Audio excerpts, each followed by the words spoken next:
you ever saw these people in public looking exactly like this, what would your first impression be? Or to be exact, what do you think of their appearances now? As most of you probably noticed, their appearances are not as socially accepted, which results in being discriminated against. Society always directs us to a certain place and mindset that is considered as the right way. But whose way is that really? Who's leading you there? Is it your right way? We call these generalized right ways stereotypes. And although stereotypes aren't always toxic, they may push us to a zone where we do not feel like ourselves. Stereotypes can be based on race, gender, age, or to be exact, they can be based on anything. To give a few example stereotypes, all Asians are geniuses and are good at math, all black men are criminals, all elders are know-it-alls are just a few of these misleading social stereotypes. As you can see here, the graph shows the likelihood of going to prison between different genders and ethnicities.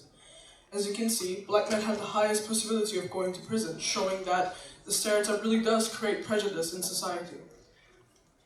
Just like the examples given, there are common stereotypes that are ingrained into society, but there might be some other stereotypes that are specific to a place, time, or culture.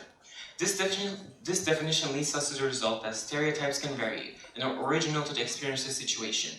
Here, you can see the cycle of stereotyping in society. They all derive from each other, which are all results of one another. Biased and prejudicial thoughts lead to discrimination, which essentially forms stereotypes. Speaking of experiences, I want to elaborate with an example. Personally, I've always liked wearing more traditionally masculine outfits, and I still have no desire dressing in a more feminine style. And because of this, I never really felt accepted by my peers and my parents. I always felt a little bit different from everyone. This made me feel insecure in the way I was and the way I dressed. So I tried to change my personality and my identity, but that just made it worse.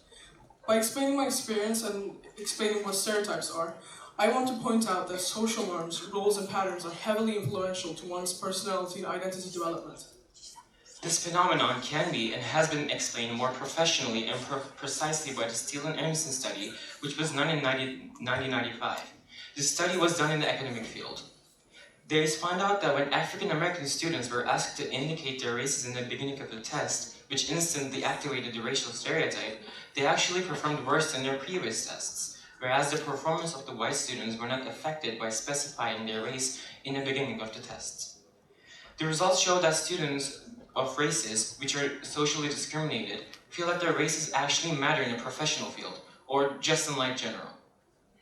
As seen in the graphic model of this phenomenon, here, the ability to diagnostic situation is the test that's been done. And the stereotype is, all black students are unsuccessful, they are not hardworking, etc. This altogether forms the self-threat, which is done by in the indication of your race in the beginning of the test, which acts, as I said, activates the racial stereotype. And this self-threat results in the emotions and formations listed here, such as self-consciousness, elation, test anxiety, and loss of motivation. And all these steps eventually and essentially form interference with performance. After this study, Steele and Aronson named this phenomenon stereotype threat, which is basically a term which was formed after the social norms and experiences, such as me and my friend just told. We talked about what stereotypes are and their effect, but why do we conform to stereotypes exactly? There are 4 reasons why people might conform to certain stereotypes, noted as indoctrination, habituation, utility, and group identification.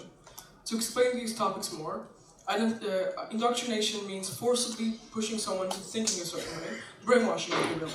Habituation means the process in which humans adjust their way of thinking to adjust to the society they live with. Utility means recognizing the efficiency of certain social norms and thus conforming to them. And lastly, group identification, which means conforming to a group's beliefs and norms, not because you've been indoctrinated, but because you identify yourself with the group. So basically, conformity is shaped around these concepts. They're all psychological and they all come from our humane instincts and feelings. So, can we all stereotypes altogether? Would this be logical? Is this even possible? There's only one rational answer to this question from our perspective. This will not be possible while human civilization exists, because when humans group, they tend to create norms, rules, societies, and classes. And as long as human civilization exists, as long as humans group, and as long as humans judge, norms and stereotypes will too. So this is a pretty utopic thought for the foreseeable future. As we just emphasized, there will always be certain social norms and stereotypes, most certainly. Ironically, the stereotypes themselves aren't the problem. The problem is how they're forced on everyone, and how they make people change their identities and their personalities to conform to these stereotypes and create a perfect and classic society. But the reality is that no beauty is without its quote-unquote flaws. So, as Lord Takai said, people forget that stereotypes aren't bad because they're always untrue. Stereotypes are bad because they're not always true. If we allow ourselves to judge another based on a stereotype, we have allowed the gross generalization to replace our own thinking. So, to end our talk with a question to the audience, would a world where everyone is perfect and the same would actually be flawless? Or would flaws be born from that perfect world? Thank you, everyone.